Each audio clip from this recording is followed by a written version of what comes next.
Okay, this is connecting DMX control to your LogiStop controller, and for this video we're going to be using a small DMX simulator which will simulate the DMX console. We've got that wired right to the header, which normally plugs right into the LogiStop board right there. So I took it out just to show you the wiring.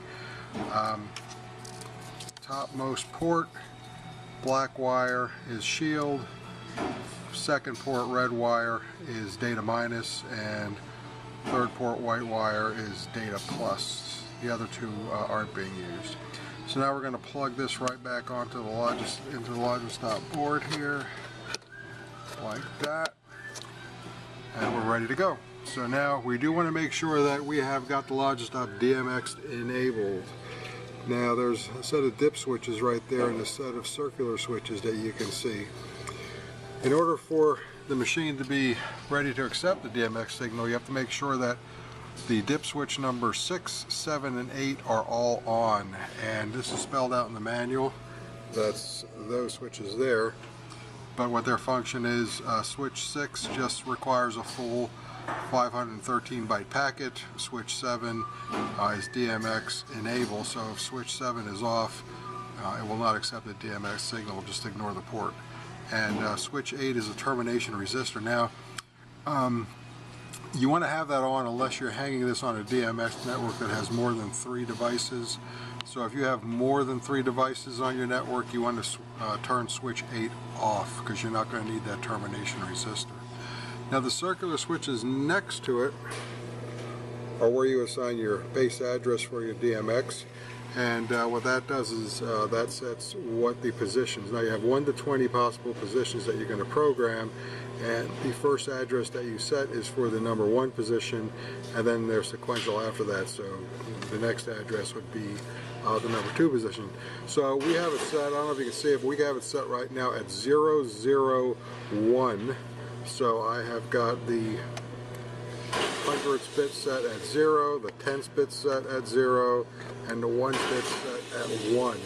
And what that's going to do is it's going to set our position number 1 to base address number 1. So when we take base address 001 high, it's going to go to position number 1. Now I pre-programmed the stops on this machine already, and you do need to program the stops from the keypads on top.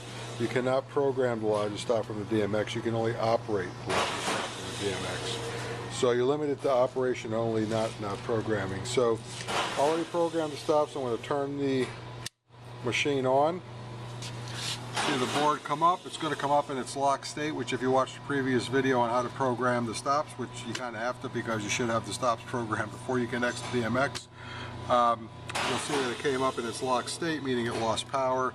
Want you to make sure that nothing happened, nothing moved, everything's good to go. You also notice there's a red LED on. That's indicating that power was lost and you need to reset the board. So to reset the board, we're going to go up there and hit the stop and the enter key simultaneously. And when we do that, you'll see the red LED went out, and now the display says it's ready to go. Its current position is 1563. So now we can go to the DMX board, and if you can see that, we're going to set 1 channel, and the channel we're going to set is channel 1, and we're going to take it up, and once it gets past about 65%, you'll hear the machine going to position number 1. So there it is.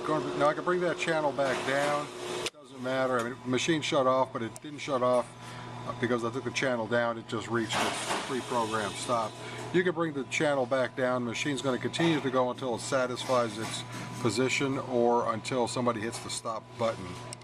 So I'm going to go to channel 2 now. I'm going to take that up, and you see it's going. I'm going to take it back down,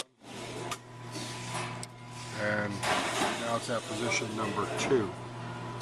And that's all you have to do. You connect all your channels, as many as you want, up to 20. You can use as few as 2, as many as 20.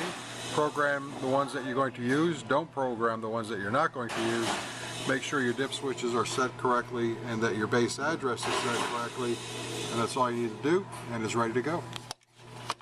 Stop until the channel goes low first. So you want to make sure you take your channel low and then take it high again to go to that stop. Alright, now with that all set up, it's operating fine. You want to check your other stops, just make sure that they work.